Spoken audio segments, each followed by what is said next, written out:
Sejumlah janji politik manis digulirkan calon Bupati Buleleng dari Koalisi Indonesia Maju Plus atau KIM Plus, yakni Nyoman Sugawokori. Sugawokori berjanji akan menaikkan gaji per bekel dari 4,5 juta menjadi 10 juta bila dipercaya menjadi Bupati Buleleng. Jadi kami prihatin ya, setelah kami buka data, pelajari data, ternyata gaji kepala desa di Buleleng ini paling kecil dibandingkan kabupaten kota se-Bali. Sekitar 4,5 juta sebelum pajak. Kalau potong pajak mungkin sekitar 3,9. Jadi ini sangat memprihatinkan. Dan ini terjadi berpuluh-puluh tahun, bertahun-tahun ya.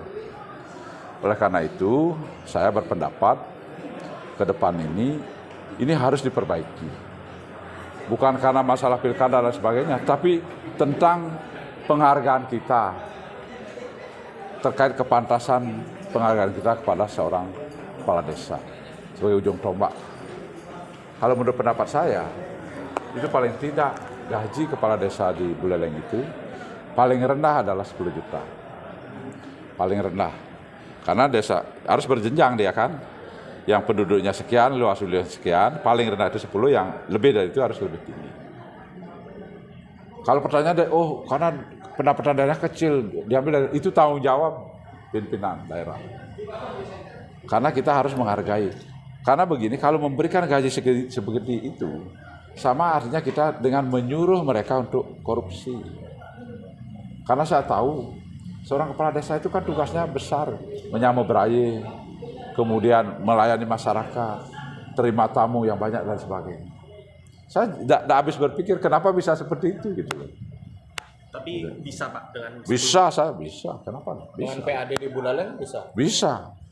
Kalau menurut saya yakin bisa.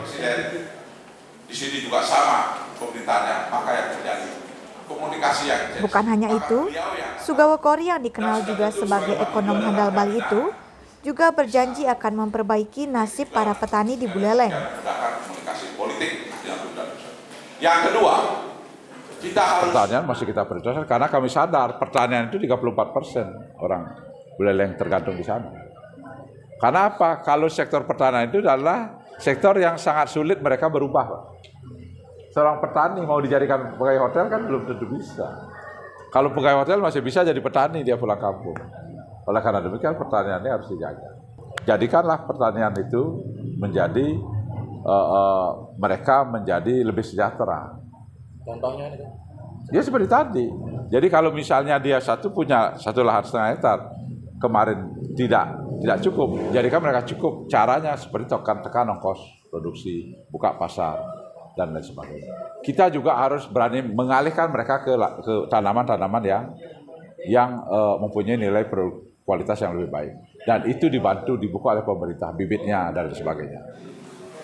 Dibangun oleh Bapak Bupati ke 2011. Sementara calon wakil Bupati Gede Suwardana lebih menekankan pada peranan generasi muda sebagai agen perubahan di Buleleng di masa mendatang. Perannya penting sekali karena kalau mahasiswa itu dari sekarang sudah mulai belajar dan tidak apatis dengan politik, maka mereka akan tahu persoalan sosial. Mereka akan tahu dasar hukumnya, mereka akan tahu kebijakan-kebijakan. Nah dari sekarang mahasiswa belajar, kalau sudah paham public policy, paham tentang hukum, paham tentang persoalan rakyat, jadi ke depan mereka akan lebih siap menyambut tongkat estafet kepemimpinan di khususnya Buleleng. Nah, maka dari itu penting banget adik-adik mahasiswa ini harus kita berikan dan kita ajak untuk membangkitkan kesadaran mereka. Karena mereka lah agen perubahan untuk Buleleng. Perubahan di Buleleng ada di tangan mahasiswa.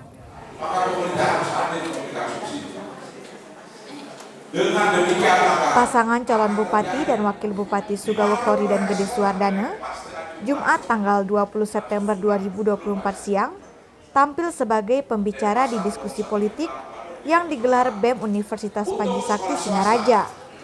Diskusi politik yang digelar di Auditorium Unipas Singaraja di Jalan Bisma Singaraja itu dihadiri perwakilan mahasiswa dari sejumlah perguruan tinggi di Kabupaten Buleleng.